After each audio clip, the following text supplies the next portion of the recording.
J Squared by Vicky Manalo, Tagalog Novel, Audio, Chapter 3.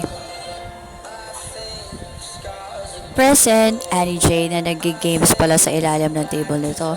Sa panahon ngayon, digital na ang mga pagtuturo at di na kailangan ng notebooks or books kundi sa online na at may screen na lumalabas sa harap ng mga estudyante para makita, mabasa at masagutan ang kanilang homeworks, tests or lessons na dati sa modules nila natututunan.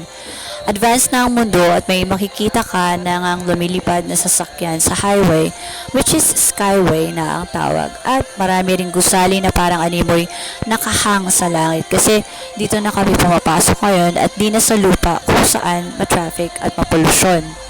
Though maayos pa naman ang first level ng Earth o ground, minabuti na rin ng mga leaders of the world na mag-create ng new Earth kung saan ang lahat ay lumilipad na at di na kailangan mamasahe o maghirap sa pamamasada ang ilan natin mga drivers katulad noong 21st century.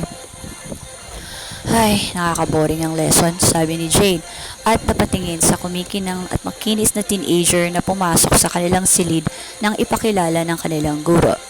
Si Jelly Rose Makatangay or Jelly Rose Matangay, isang transferee at pink ang mahaba niyang buhok.